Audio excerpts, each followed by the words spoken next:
Okay, good morning, everybody, and welcome to the Cubmaster Den Leader Workshop. I'm Al Garcia. I am your Council Commissioner, and I've also served as a Assistant Scoutmaster for Troop 3 in Roebling. I've also been a Cubmaster in the past, and my experience as a Cubmaster is what brings me here. I had a very good experience as a Cubmaster. My scout story begins with I became a assistant tiger den leader, and after only about 3 months, our Cubmaster quit, and I ended up having to step up, or else our pack would have folded. Very difficult position to find yourself in after only being an assistant tiger den leader. So I had to figure out, how to fix our pack. At the time, our pack had about 30 scouts, and it was completely disorganized. We really didn't have a committee. We didn't have anything. It really wasn't a membership plan. There wasn't a real program plan. It was just pretty much chaos. Every den leader did what they wanted. Some den leaders met only once a month. Half of them didn't wear uniforms. So we had a whole host of problems, going on, and we were starting to bleed scouts quickly. And I had to figure out a way to stop that bleeding and to fix the program. I wanted to provide a great program for my son. And, so I was able to figure this thing out. And within about 1.5 to 2 years, we were able to grow that pack, from 30 scouts to 102 scouts. And we were able to turn it into a really great unit. Where everybody was involved. We had full committees. We had multiple, dens of various different, of all the different ranks. And it was just a really great experience. And it's still, a strong and thriving pack. And it's something that I'm very proud of. It's one of the hardest things that I've ever done. And I've started businesses and fraternities and other, groups. And this fixing a pack was one of the hardest things I ever did.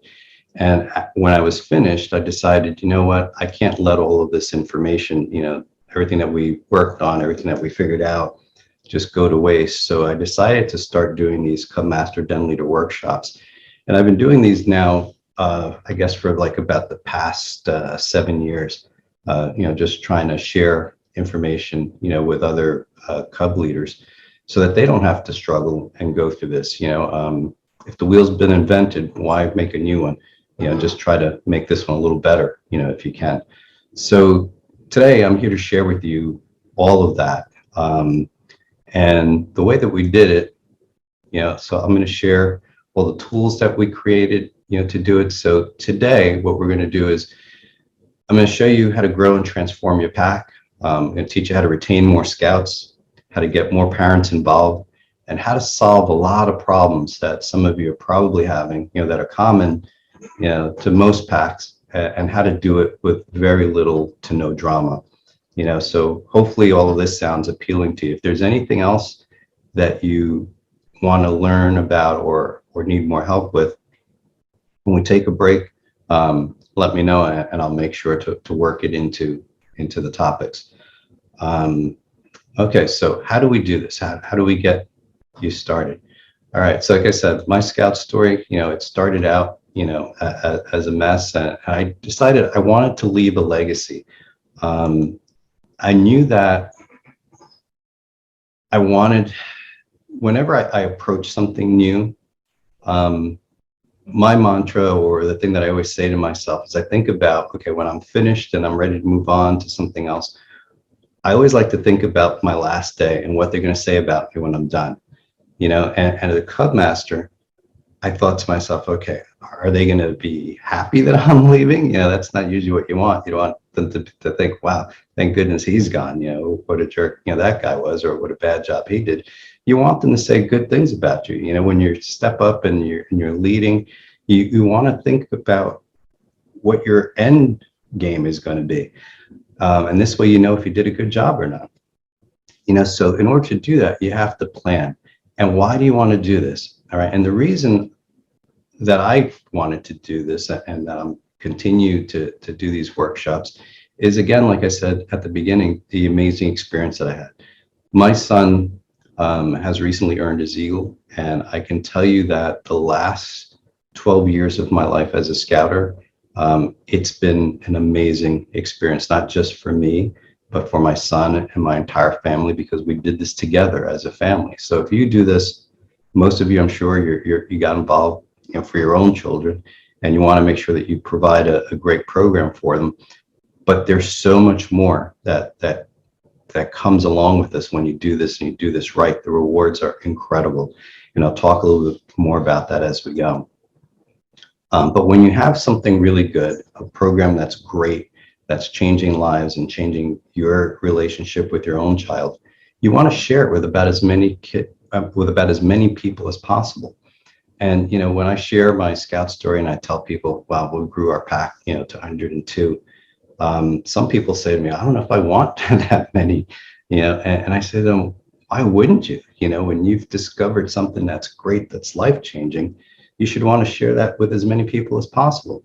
So the way that I teach people to grow their pack is what I call, I'm going to give you today what I call 3 magic beans. All right. And these beans, you plant them, you use them, you grow them, and your pack will thrive. And the very first magic bean that we use, it's what I call an SOP. It's a standard operating procedures. And basically it's pretty much bylaws. And the reason that we adopted an SOP was because, like I said, we were a mess. There was no order. Like I said, people were meeting when they wanted. So we had to just create a standard. So I looked online, and lo and behold, I found that some other packs had SOPs. So I grabbed one of the first ones that I saw, started reading that, and decided, hey, you know what, let's write our own. But before I could do that, I had to get other people involved and excited, to work with me. So I've got 2 other volunteers, to decide, to step up and help me grow our pack. And that's what I called the vision stage, that you have to share your vision for the pack with at least 2 other people, because you can't do this by yourself. You can try, but you're just going to wear yourself out. And the reason you need to share it is because if you have different people, different leaders pulling in different directions, you're not going to get anywhere. You can get somewhere, but it's going to take you a long time. But if you're coordinated in your efforts, if you're all pulling in the same direction, you'll get exactly to where you're going very, very quickly.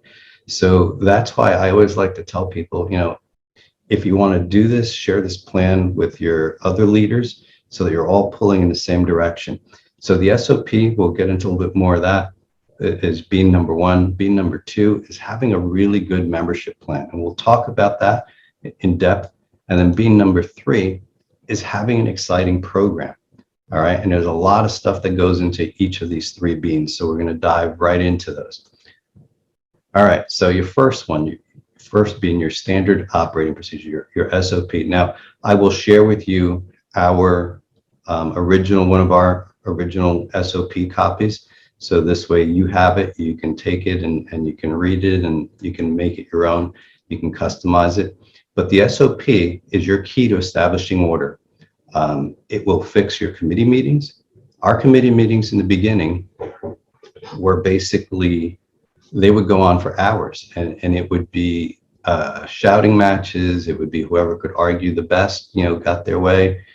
And the SOP really, really did a lot, to setting things in order and calming things down in our committee meetings. And our committee meetings, became very orderly, and we got a lot of business done, and everybody knew their jobs and all of that. The SOP helps establish your pack meetings, helps create order for those. It helps your den meetings. And very, very importantly, it establishes your discipline policy for not just scouts, but for leaders and parents. You have to have a way to hold people accountable when they're not doing what they're supposed to or behaving inappropriately. And if you don't have an SOP, guess what? Trying to discipline somebody else's children or trying to discipline a leader or a parent, guess what? You're in for a lot of drama if you don't have an SOP. So if you've ever tried to remove a volunteer, I can tell you that can be one of the most difficult things you'll ever do if you don't have an SOP. But with an SOP, it becomes your shield, and it really helps you, to fix any problems that you might have. The SOP defines everybody's role. It defines who can be a leader. It defines, how often you're supposed to meet. It pretty much spells out the rules. So how do you get started, with this? And one of the things that we put into our SOP, and this is a little nugget that I like to give everybody, because this was something we added into our SOP, was we required every leader to chair at least one event. So for those of you that are wearing many hats, this is definitely a great little nugget to put into your SOP, because what it does is it gives everybody a little bit of responsibility, right out of the gate. And I'll explain how that works. All right, so like I said, the SOP will minimize drama, and the SOP acts as your shield when a problem arises. So how do you use this SOP, and how do you get it going? All right, the SOP, the way that you get people to buy into it is, well, like I said, I'm going to share my original SOP with you. It's a common copy. You can edit it. When you take this back to your unit, what you're going to do is you're going to let your leaders read it and let everybody make comments on it, on what things they agree with, any changes they want to make with it. You appoint like a small SOP committee to initiate your changes, and then let everybody vote on it. Okay, let everybody take some ownership in the SOP. Now, the reason you want to do that is twofold. Number one, everybody has a little ownership in it. But number two, as you're writing the SOP, as you're defining the rules, for, like, let's say, what you expect of your Cubmaster, what you expect of your den leader, people will start seeing themselves, and they'll start realizing, hey, you know what? I don't do that. And people will start fixing themselves. Okay. And once everybody agrees that these are the rules that you want to live by, like, let's say, for instance, okay, you want your leaders to wear a full uniform. You want your leaders, to have den meetings at least, once a week. You want your parents, to behave in a certain way. You want your parents to do different things. So anything that you want done or you want to see as a rule, you put into the SOP. Now, the way this works is, let's say you're having a problem, with a leader. And I always like to pick on Pete. So I'm going to use Pete as an example. All right, so let's say Pete is one of my den leaders, and Pete isn't wearing a uniform. Pete's only meeting once a month, and I need to call Pete out on this. If I didn't have an SOP, that's a very difficult conversation, because there aren't any rules, set anywhere that I can refer to. But with an SOP, I can go up to Pete and say, hey, Pete, according to the SOP, the rules that we all agreed on, you're supposed to meet once a week. You're supposed to wear a full uniform. You're supposed to chair one event, and so on and whatever. Now, in your SOP, you want to have rules for how you discipline a leader. So you can say, you can put in there, you get a warning, you explain to them, what the rules are, what the fix needs to be. And then you have something in place, saying, okay, if this doesn't happen, then this happens next. And then eventually you just have to remove them. Now, either two things will happen. Either Pete will correct the behavior, or Pete will decide, hey, you know what? I don't want to be a den leader any longer. But one way or the other, your problem will be resolved. All right. And it will be done with little drama, because Pete will know the rules, and Pete will make the decision whether he wants to correct the behavior or just move on. All right. But without that, trying to just remove Pete, saying, Pete, sorry, you're done. Pete will trash me on social media. Pete will tell all the other den leaders that I'm a jerk and that I got rid of them, for no reason. and on and on and on and on, and the drama goes on, and next thing you know, your whole pack folds because it's just created a hostile environment. But with the SOP, now you have something to fall back on that you can refer to, and you have the committee backing you up. Now the committee's responsibility is to enforce the SOP. It's not on the Cubmaster, and this is where you Cubmasters who are doing everything, this is where the SOP takes a lot off of your plate, because this becomes the problem of your committee chair, all right? And they're the ones that enforce this. And when you have your committee meetings, that's where these issues are brought up and dealt with. It takes all those problems off of the Cubmaster's plate and puts them over into the committee where it belongs. Okay, does that all make sense so far? I'm going to take a quick pause. Any questions, comments so far from anybody? Okay. All right. Now, the SOP can also be a dangerous thing. I've done some of these workshops, and as soon as I've talked about how to remove a leader, I've seen some people say, "Aha! Now I know how I'm going to get rid of this person." It's like, no, no, no, no, no. None of us really have, at least that I know of, a line of people waiting, to be volunteers. So you don't want to use the SOP immediately to say, hey, you know what, you're not having meetings once a week, you're not doing this and that, you're gone. No, you have to try to use it to salvage leaders. Don't use it as a weapon, all right? You can use it as your shield, because when problems arise, you definitely need to fall back on the SOP. And there's lots of times when, the SOP, will really help defend you, such as if you ever have a problem with a parent and a den leader, you have to have a way to address those problems. If a parent has a complaint, regarding, something that a den leader did or is doing, if you have a problem with, a scout that's behaving inappropriately, you have to have a way to deal with that. And this is where the SOP is your shield. Okay, so getting started, don't reinvent the wheel. Come up with a vision. For us, my vision for the pack that I shared, with my leaders was, I told them, so look, I'd like to create a pack where everybody feels welcome, where parents participate, and everybody has fun, and we all help each other, where it's a real sense of family. Okay, you have to pay attention to the culture that exists within your pack, meaning what's the feel? Does everybody feel like separated? Like, do they feel like, we're all just doing our own thing? Or are we all in this together? Are we all bonding? Are we all becoming friends? Are we all helping each other? Are we all sharing the same purpose?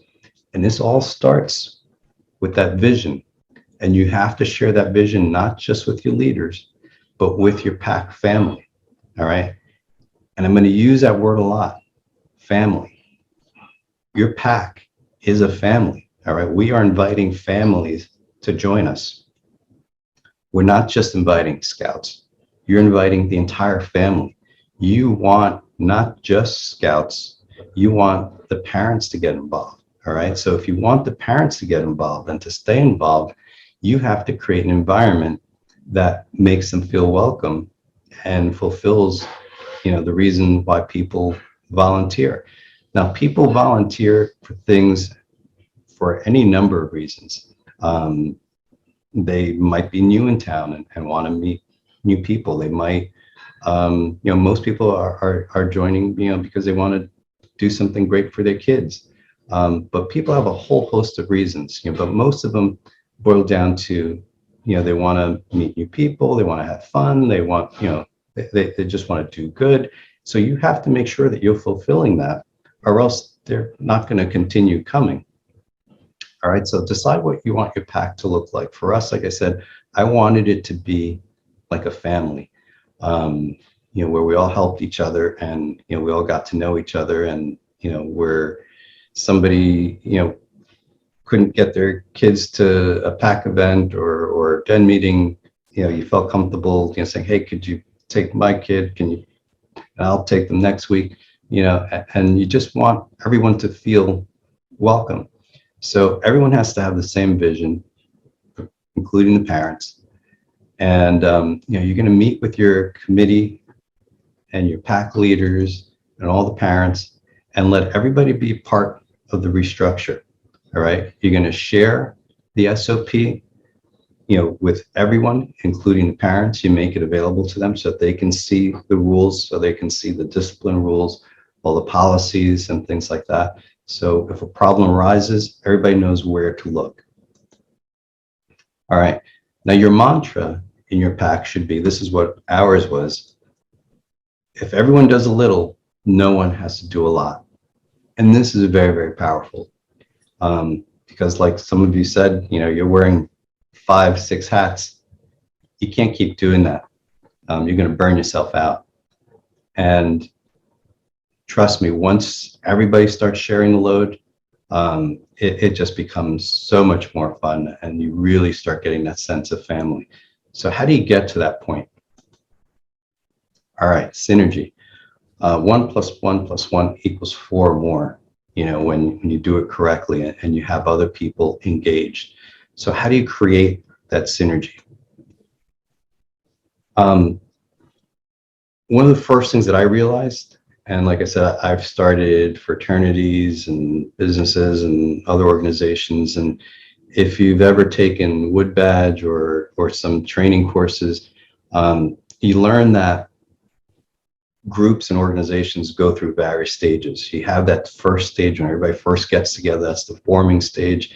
And then there's the stage where everybody's trying to figure everything out, but everybody's pulling in different directions and the group really isn't functioning properly. And you have to try to get the group to that forming and norming stage as quickly as possible. And that happens, and you see this in fraternities, you see this in the military, but most people don't realize why fraternities and the military do the things that they do. Like, fraternities, you have your pledge process, military, you have boot camp. And this is all designed to speed up that forming and norming process. You put people in pressure situations, in intense training or difficult circumstances, and they have to work together in order to get through it. If you've ever been a part of a sports team, if you ever played football or wrestled, anything that's difficult, or if you've ever even worked at like a busy, food stand, down the shore, or at farm fair, where it's hot, it's crazy busy, you've got customers and orders going like crazy, and everybody just, works together. And at the end of your shift, as difficult as it was, you feel so much closer to these people because you just went through something really hard, together. So one of the things that I realized was, okay, how do I do this and apply it to our pack? So this is a tip that I'm going to share with you. This is one of my best tips. We always started our Cub Scout year with a family camp out. Basically, what we would do is we would reserve a space at a local park, here in town, and we would start it with all kinds of classic, field games. We would do, the egg toss, water balloon toss, three-legged race, and this would be, parents, with their children, and then we would even do, parents against the kids. We would do tug of war. All kinds of just great games. We would do a lot of minute to win it games. I don't know if you're familiar with those, but if you're not, you can just do a Google search on those and they pop up. There's lots of great games, very simple and inexpensive to do. Things like you put a cookie on your forehead and you try to get it into your mouth without using your hands. And that's just lots and lots of fun, just watching parents and kids trying to do something like that. We'll do, like a little game where you take solo cups and a straw and you put them on a table. You have to try to see who can blow them off, the quickest. Or you take a shower cap and you put it on the parents and on the kids, and then you put shaving cream on the shower cap, and then you take like those little orange cheese puff balls, and you try to see which team can get the most cheese puff balls to stick on the shower cap. And that is just lots of laughs and just lots of fun. And when you put people in situations like that, where you're forcing parents to not take themselves as seriously and to get involved and to have a great time with their kids, so many things are happening all at once. Parents are dropping their guard. They're letting themselves be seen in a vulnerable situation. They're working together. They're laughing together. They're bonding with their children, and they're making memories. All right. And if you can get people taking pictures of this stuff and sharing it and posting it, it just starts spreading and growing. Nothing attracts a crowd like a crowd, and nothing spreads faster than parents saying that they're having a great time and doing something really, really fun and really, really cool and posting and sharing about it. All right. And those things will help grow your pack really, really quickly. Now, I'm going to talk a little bit more about that, a little later, when we start talking about, membership plans. Now, this next item here, too many yes men, is a very dangerous thing. And this is something that I discovered kind of by accident. This was after one of our pack meetings, and usually after a pack meeting, people would be coming up to me, giving me things and asking me questions. And I always try to listen to conversations that are going on in the background between parents, just to kind of gauge where people are at and what's going on. And I overheard a conversation between two moms. And at this point, our pack had been doing really well with our fundraising. We had quite a bit of money in our treasury, and we had decided on what we were going to spend the money on. So what we decided was, every year our pack would do one of those big sleepover trips. I believe it costs like about $65 per person to do one of these sleepover trips, where it's either at the Franklin Institute or Philadelphia Zoo or Adventure Aquarium. They all offer these sleepovers. So we decided that we would give each family $30 towards this trip. And this was a decision that the committee came up with. We thought it was fair. We thought it was a good use of the money. Everybody agreed on it. We voted on it. But I overheard these two moms talking, and the one mom was upset. So that caught my attention.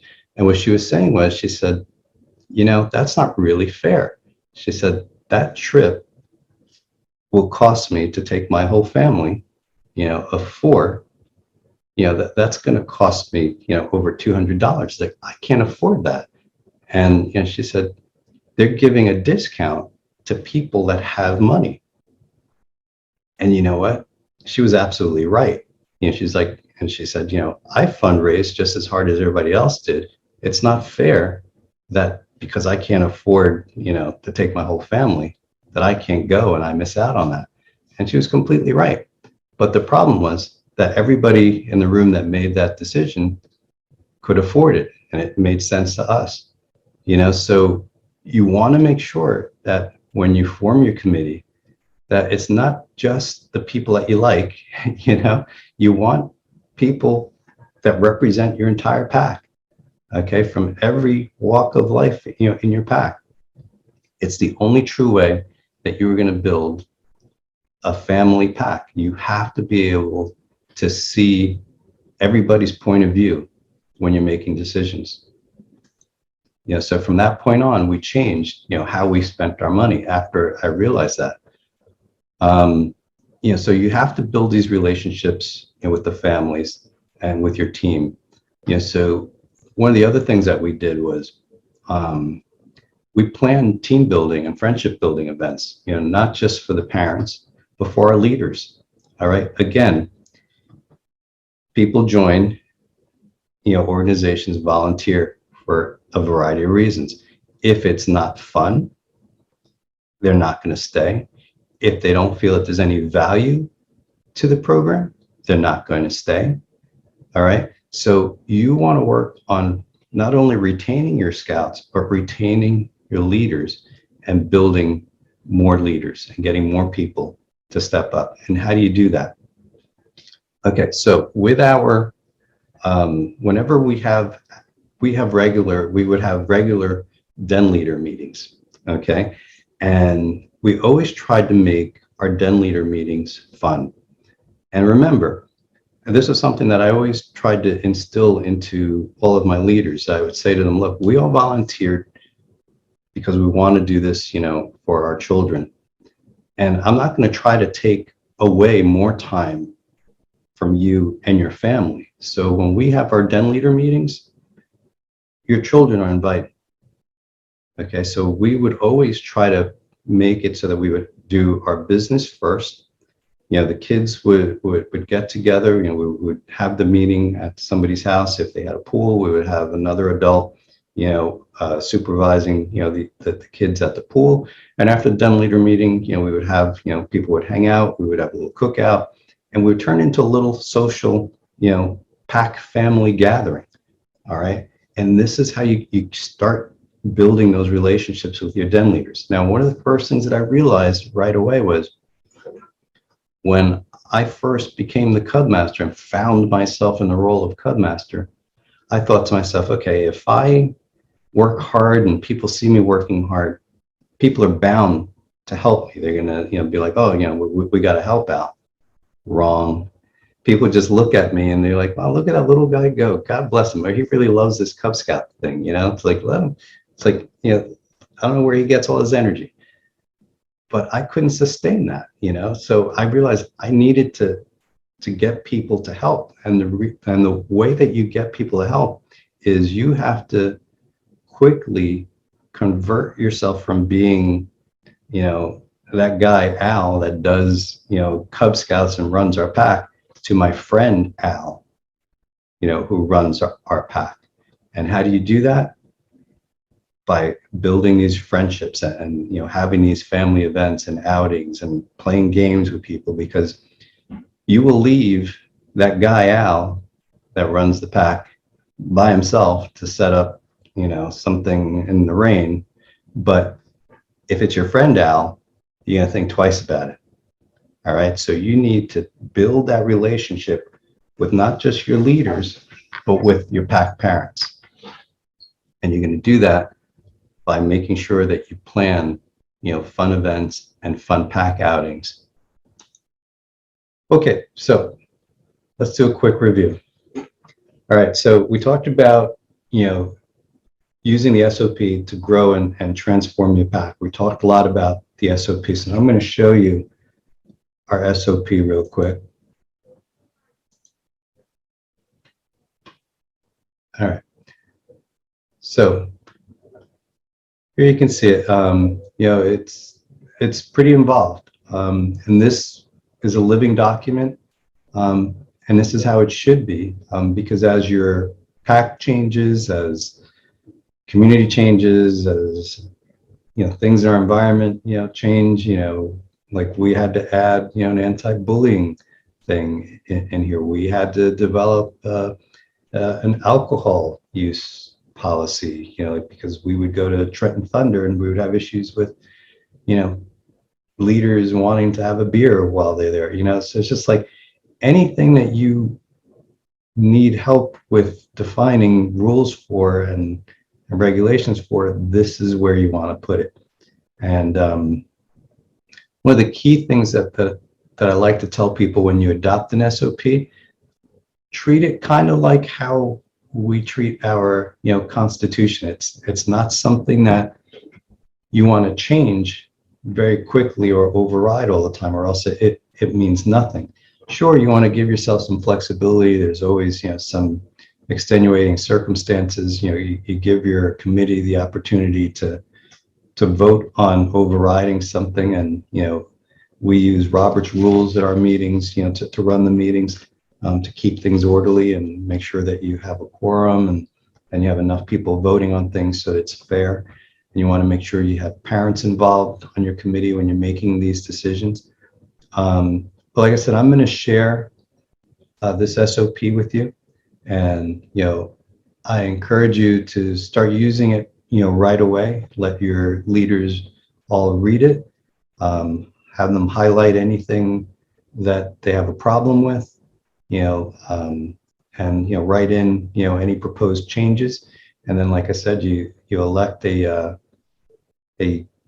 SOP subcommittee to kind of organize the changes, and then rewrite it and present it, and then once you have your final draft, then you vote on it and you adopt it, and then you make sure that it's accessible to everyone, your PAC parents included, so they understand where to go to find out the rules on, like, if I have a complaint about a den leader, what's the right way to do it? If I have a problem with another child, bothering my child in their den, what's the right procedure? And this just helps with everybody being consistent. It even addresses, little things like, getting reimbursed for things that you spend, because at one point we had den leaders making purchases and without approval and expecting to be reimbursed, and they're overspending, and that just would create an issue. So we just had a policy on that. You couldn't spend more than we started out with $15 out of your own pocket without approval first, because if you did, there was a chance you weren't going to get reimbursed if you didn't get it approved first. So whatever, you know your pack, what you have, what you don't have, set your own limitations and guidelines. But this is a very, very, very powerful tool, and I encourage everyone that's not using an SOP to adopt one. If you have an SOP, read ours, take some of the stuff that's in it. This is a document that we spent lots of hours on and has lots of really great stuff written into it.